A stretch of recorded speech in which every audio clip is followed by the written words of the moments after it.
Hello, and welcome to episode 4 of Intercultural Insiders. My name is John McGraw, and I help expats and newcomers feel confident in their new country in less time and pain.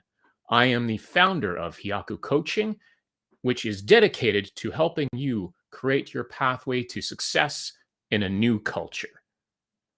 The purpose of this show, Intercultural Insiders, is to share the stories of people with intercultural experiences. So if you are feeling isolated or lost, perhaps you can hear something from the guests' experiences that could help you, even if it's just to remind you that you're not alone. And I want you to remember that by rising to the challenge of adapting to another culture, we can become better versions of ourselves. So let's go through the roadmap for today's episode. I'm going to give an introduction, of course, to today's guest, Doris Haddad. This is part 1 of a 2-part interview. We'll go over some highlights of the interview, then, of course, show you the interview or listen to the interview if you're listening to the audio. We'll have time, of course, for questions and comments during the interview, and you can go ahead and type them in the chat. And Doris will be joining us in the chat so she can answer your questions directly. There will, of course, be some time after the interview.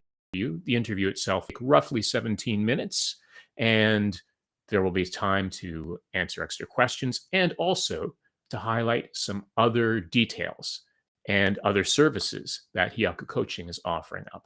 So let's talk about today's guest, Doris Haddad.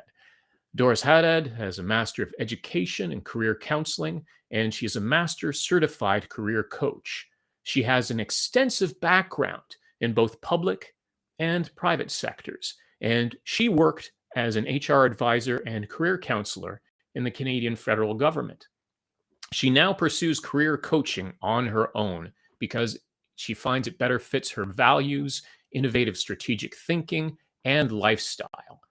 She is a mentor and career coach for various career coaching and employment organizations. And Doris finds this rewarding and inspiring as she meets individuals from various experiences, assisting them in strategizing their career journey. She has years of experience working with internationally trained professionals or newcomers in helping them transition into career success in Canada through effective job search techniques. So, reminder that this is part 1 of a 2-part interview. And some of the highlights that come up is that Doris mentions and talks about some of the experiences that she has growing up in a multicultural home, her path to becoming a career counselor, and why she preferred internationally trained professional to newcomer, along with some very useful techniques and important ideas for newcomers or internationally trained professionals in Canada to keep in mind when hunting for that dream job. She also brings up the Intercultural Development Inventory and the Intercultural Conflict Style Inventory. Now, these are 2 assessments that I use with my clients to raise their cultural awareness and become more effective in resolving conflicts and solving problems cross-culturally. Doris talks a little bit about her experiences because I took her through both of those assessments. And there will be some details on how you can book your own IDI assessment and join an ICS workshop to become a more effective communicator through Hyaku Coaching.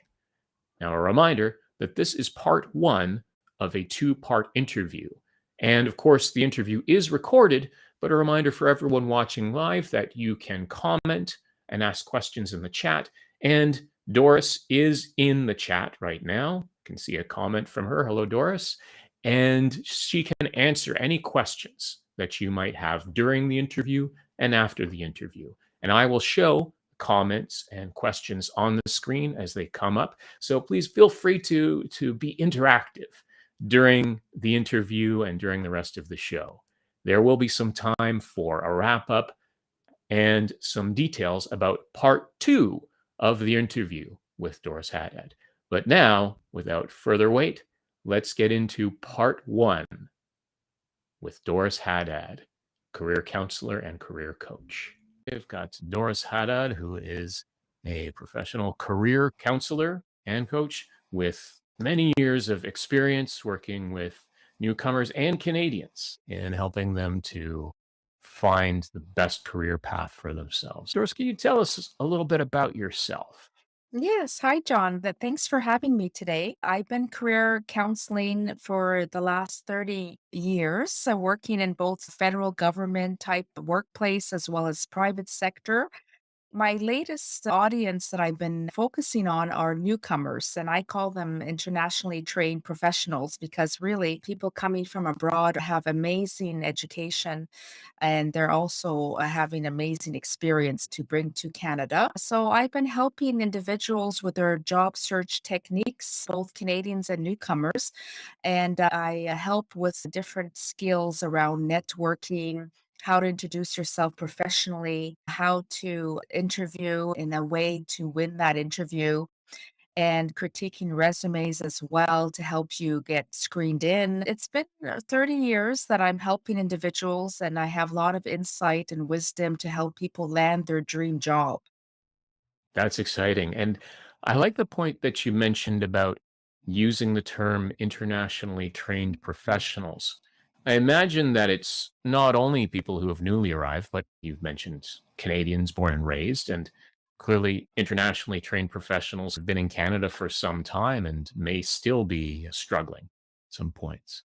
That's true. Yes. The word newcomer to me means you are new to Canada, but we don't want it to sound like you're new in your profession. So that's why I like the idea of internationally trained professionals, trained at work, trained in a school system. And it allows you to have a kind of an image that I'm professional, ready to go to work in my field. I'm at the same speed as a Canadian. And some Canadians too, they get trained internationally. And so I find it's really interesting to use this term because it takes you further when it comes to strategizing your way to career success. And that's my motto, by the way. I always use that with clients is there's always going to be a strategy to get you where you want to be. So that's what I do with my clients is I strategize their career success where people employers see that wow, you're internationally trained as opposed to you are a newcomer.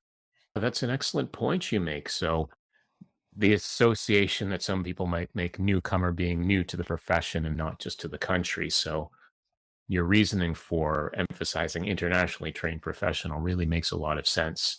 I'd like to go a little bit further back into your story, into your background and your experiences growing up. And basically, what was the path that eventually led to you taking this direction as a career counselor? So, why don't we start with maybe some of your earliest intercultural experiences? Okay, yes, I was born in Canada. However, my parents are from the Middle East. My mother born in Egypt and my father born in Lebanon. So I grew up with a lot of different cultural events, cultural ways of dealing with people. I found myself really being attracted to clientele or people, friends from different cultures because we learned from each other. So I had friends who were Italian, Lebanese, Mexican, friends from all over the world, really. I grew up like this in Ottawa, Ontario.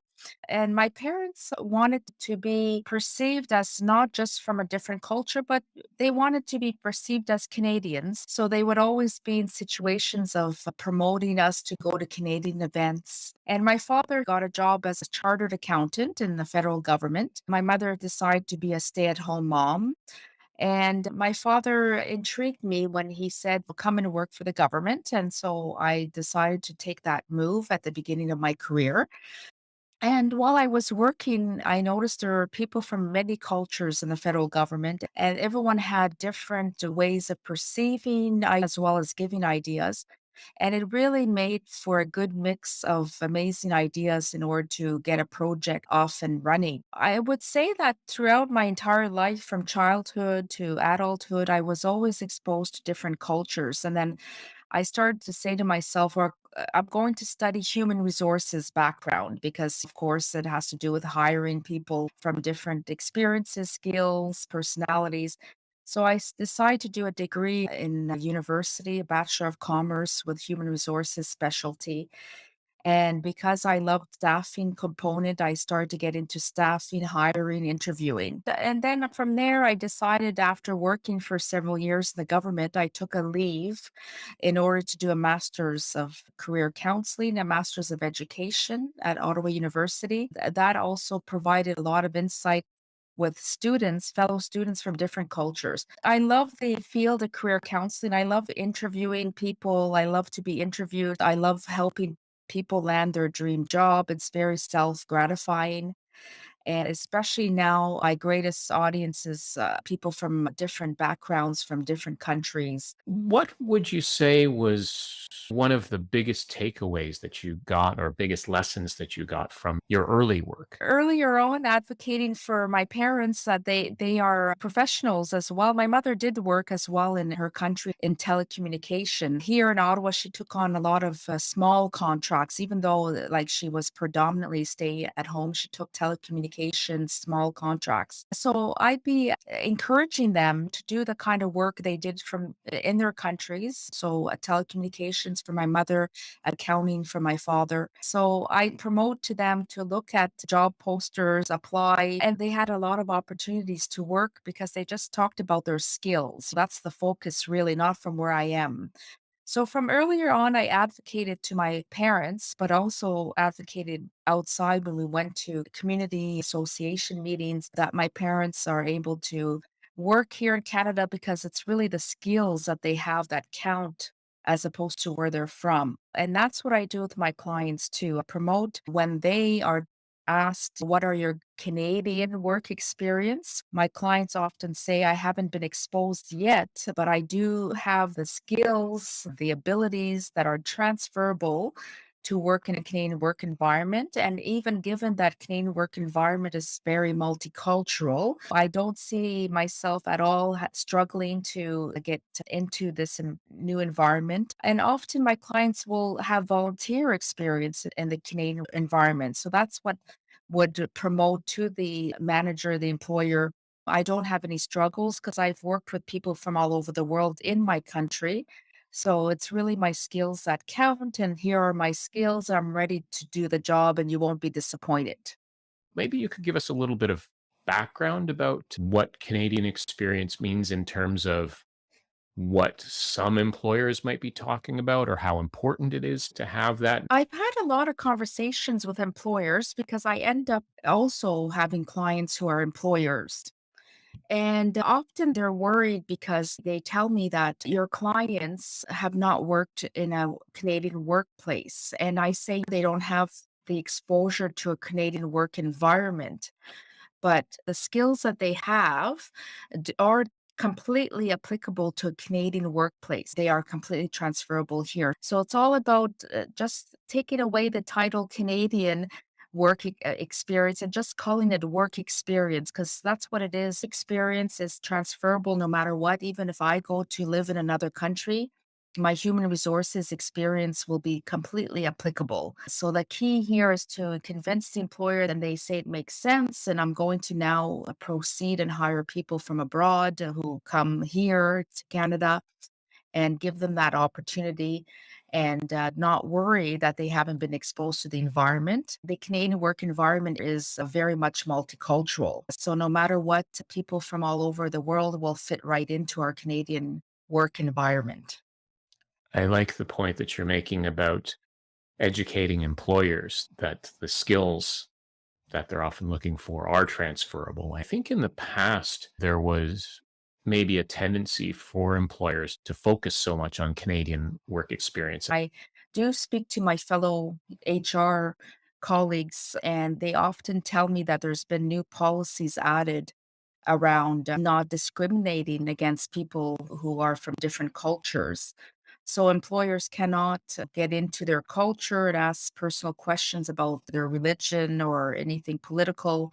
But there's new policies being tweaked to say that let's not discriminate against people who are Here, they're new to Canada, and now the key is to look at their experiences and skills to work and not focus on their culture. So, yes, there are new policies around that. I'm sure that's quite reassuring for many internationally trained professionals. It's good to hear that those changes are happening. And again, with education from people such as yourself, employers are less likely to get so focused on that and simply focus on the work experience without the Canadian attached to the beginning. Exactly. That's the key. Exactly. I do have contracts with different nonprofit organizations like World Skills and CISOs, and they say that employers are coming to them, knocking on their door and saying, we want internationally trained professionals.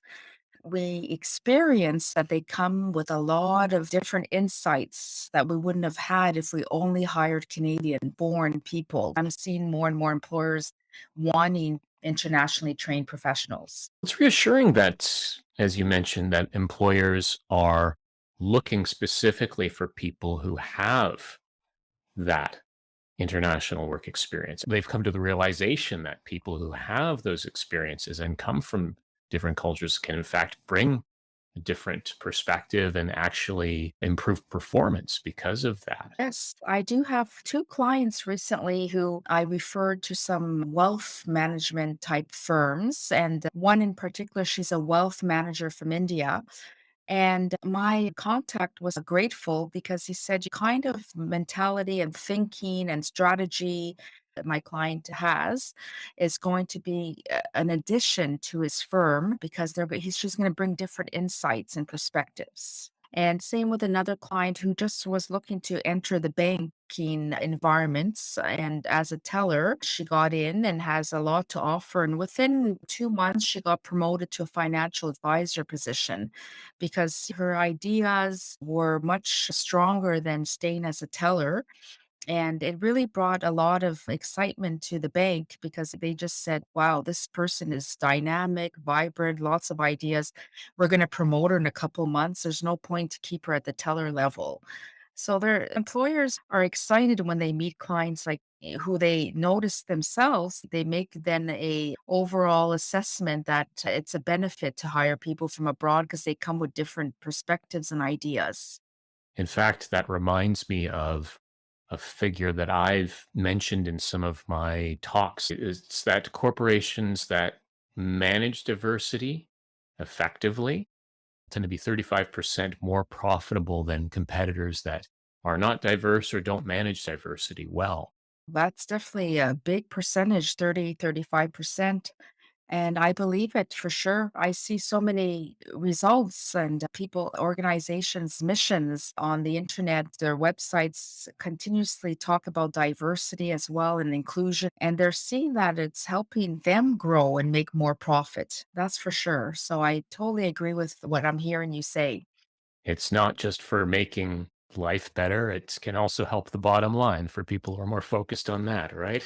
Oh, yes. Even in Ottawa, Amazon opened a warehouse and they're hiring like crazy newcomers, internationally trained professionals, but they're promoting them very fast. They're coming in as laborers, but suddenly they're warehouse managers. My clients who got in are so happy that they're contributing and they're even happier that they got promoted in a short time. This reminds me, I took an assessment with yourself, ICS and IDI, and maybe you can mention what they mean. These assessments helped me and help others understand cultural preferences, cultural experience, intercultural preferences, similarities, differences are all very helpful when it comes to a diverse workplace because people will have different perceptions again and different um, inputs when it comes to making decisions. Thank you for bringing that up, and I appreciate that you found them to be positive and beneficial for you. So, the IDI is the Intercultural Development Inventory, and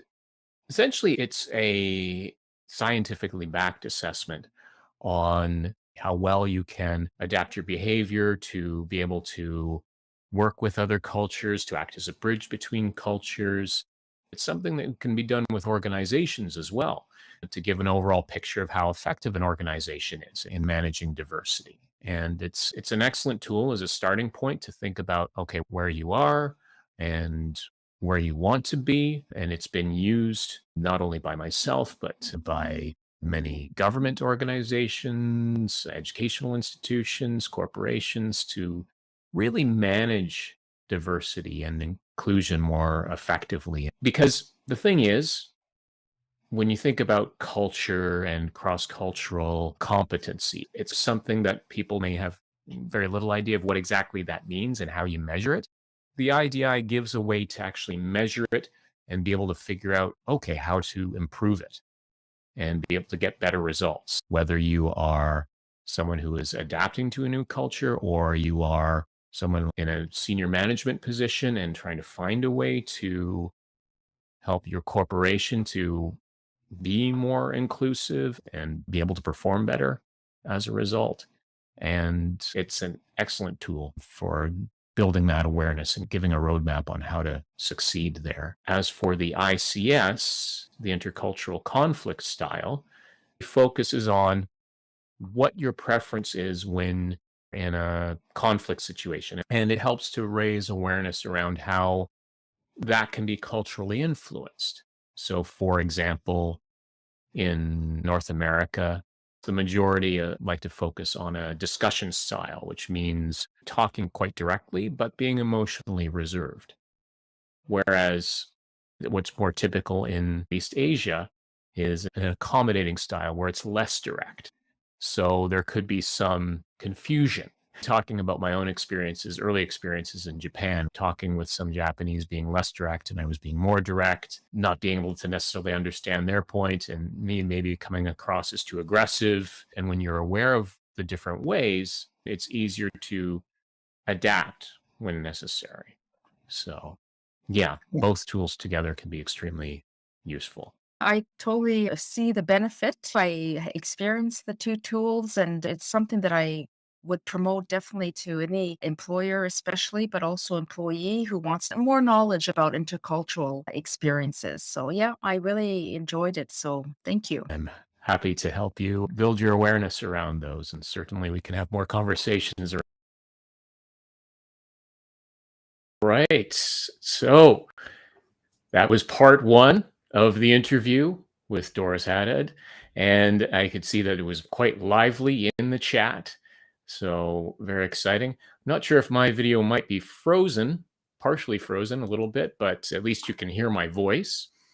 So there is, of course, time for more questions if you have any other questions about that, about anything that Doris mentioned in the interview. Doris is, of course, in the chat. And of course, it was also mentioned the IDI and the ICS inventory, both, again, assessments that I use with my clients to, as I mentioned in the interview, raise their cultural awareness. So if you want to find out more, again, you can just go, you can contact me, of course, through LinkedIn here. You can also go to the Hyaku Coaching webpage at www.thriveglobally.ca/the IDI to find out specifically more about the IDI assessment. And for my other services, of course, Hyaku Coaching, thriveglobally.ca. And to reach Doris specifically, as she's mentioned in the chat here, you can, of course, email her at doris@careerstrategy.ca if you'd like to discuss any topic with her. And I do want to emphasize that, of course, for part two is next week. Next week, we have part two, the interview with Doris Haddad, where she is going to be talking a bit more about some of the tips that she gives to her clients, such as what Canadian managers look for in a good employee, why you need to sell yourself in Canada, and the importance of looking for a transitional job instead of a survival job in Canada. And again, that's going to be next week at 12 o'clock Wednesday, as Intercultural Insiders is on it every Wednesday at noon at Eastern Standard Time rather than Eastern Daylight Time. And we have time, of course, for any other questions that have come up. And just going to highlight a couple of other comments that have come in during that. So quite interesting. Okay, so from Yes, truly appreciate that very informative session. Yes, thank you. And I'm sure Doris appreciates that compliment as well. And next week, of course, will be extremely informative too, based on those topics that we've mentioned earlier. And from Praveen, it was great. There's a lot of ground to be covered to ensure that employers absorb newcomers to Canada in their workforce. Yes. And as was mentioned in an earlier episode, one of the I think it was part one interview with Liliana Nakamura a couple of weeks ago. As we all know, there is a plan to bring in 500,000 newcomers, immigration in Canada. And there's some discussion about whether there is an effective plan in place to make sure that they can thrive and succeed here.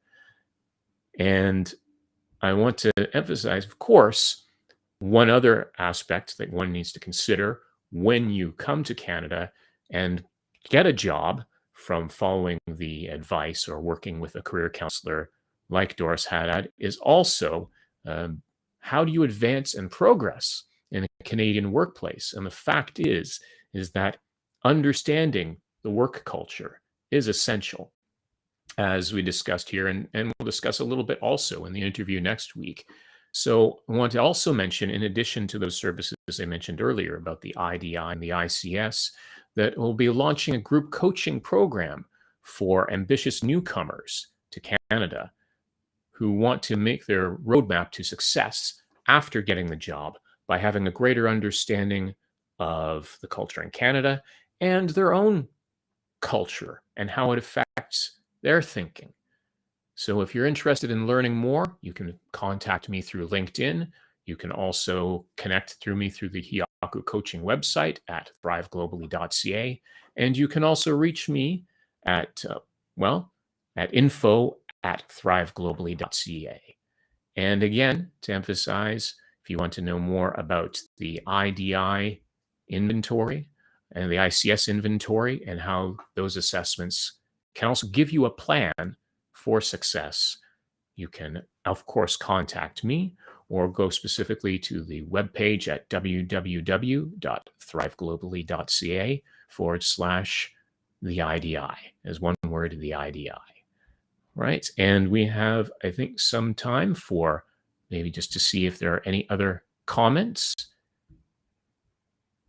in the chat. All right. Oh, well, of course.